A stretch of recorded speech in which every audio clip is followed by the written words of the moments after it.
So let us start with a new topic, satellite DNA. So next we are starting with a short topic, satellite DNA. Satellite DNA are present in eukaryote genome.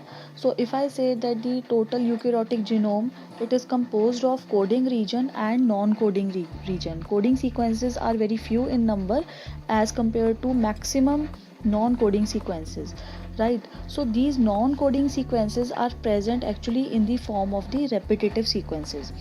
Repetitive sequences, these repeat sequences are known as the satellite DNA. So what is the repetitive sequence, like what kind of repetitive sequence are present?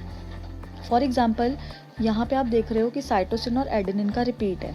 अब ये जो repetition है ये आप देख रहे हो 1 2 3 4 बार repetition में आ रहा है, ठीक है. तो ये 2 ही न्यूक्लियोटाइड्स का रिपीट है जो 4 टाइम्स आ रहा है. ये 10 टाइम्स भी हो सकता है, 15 टाइम्स भी हो सकता है, कितने भी टाइम्स हो सकता है इंडिविजुअल टू इंडिविजुअल में.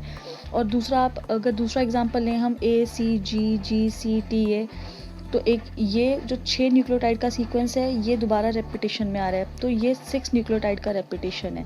तो कहने का मतलब ये है कि 2 न्यूक्लियोटाइड भी हो सकता है, 3 भी हो सकता है, 4. तो ये रेंज जो जाती है ये 2 न्यूक्लियोटाइड से 25 बेस पेयर की रिपीट्स हो सकती है. और ये रेपिटेशन नंबर ऑफ टाइम भी वेरी करता है, ठीक है. तो जो ये हमारे पास रिपीट्स होते हैं ये 2 टाइप्स के होते हैं, या तो वो माइक्रो सैटेलाइट्स होते हैं या वो मिनी सैटेलाइट्स होते हैं.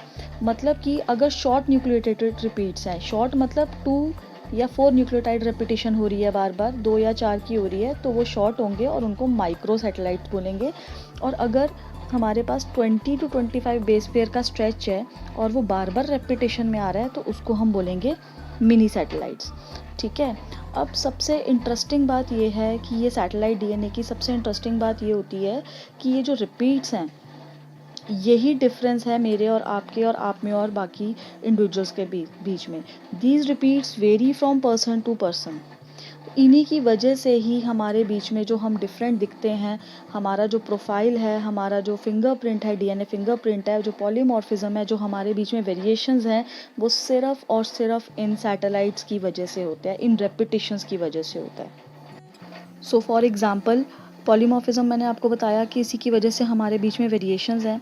अब फॉर एग्ज़ाम्पल कि मेरे मेरे क्रोमोसोम पे के एक पर्टिकुलर लोकस पे CA का रेपिटेशन 4 टाइम्स है और आपके उसी लोकस पे, उसी क्रोमोसोम के उसी लोकस पे CA का रेपिटेशन 8 टाइम्स है.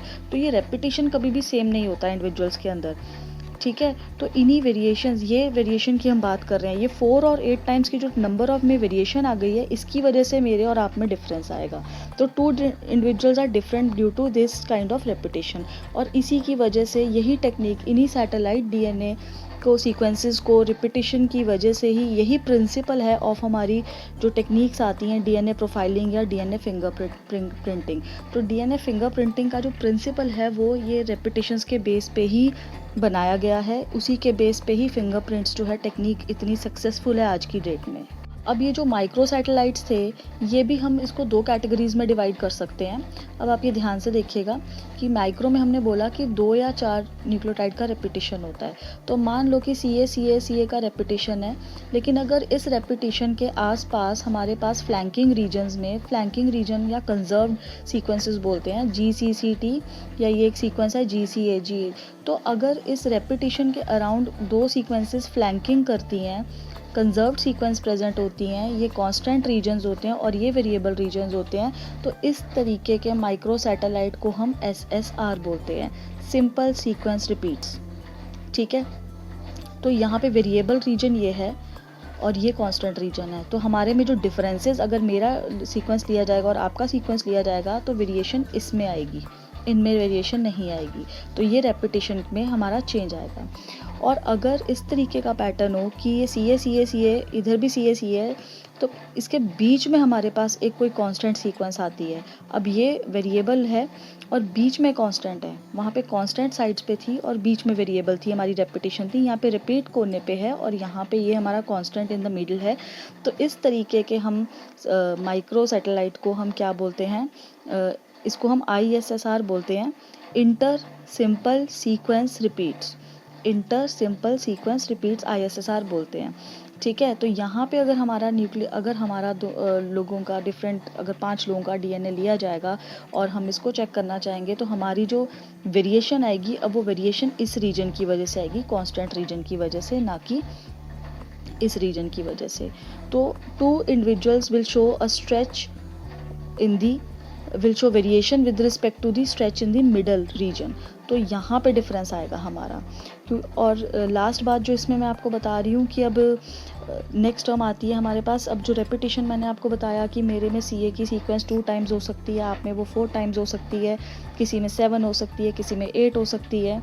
तो ये VNTR, इनको हम बोलते क्या हैं, जो अगर रिपीट्स वेरी करते हैं नंबर में, इसको हम VNTRs बोलते हैं, variable number of tandem repeats.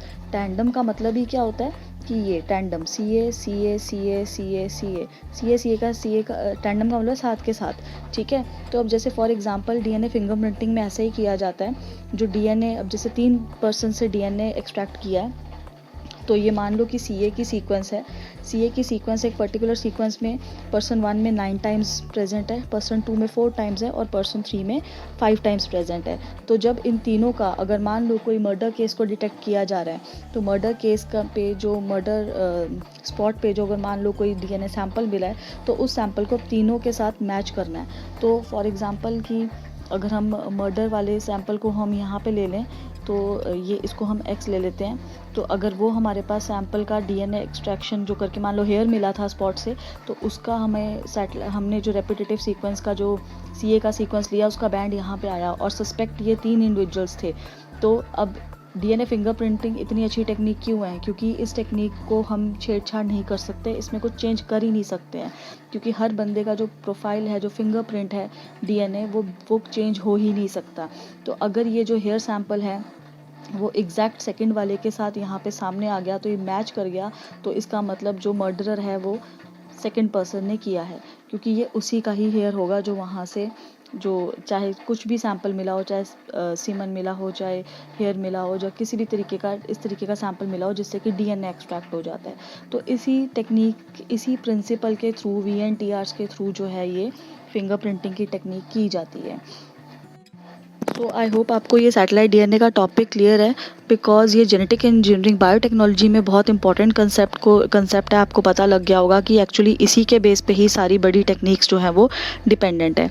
और दूसरी चीज़, इस पार्ट में से आपके CSR में बहुत क्वेश्चंस आते हैं, जैसे कि ऑप्शंस में चारों टर्म्स आ जाती हैं, SSR, ISSR, VNTR आ जाता है।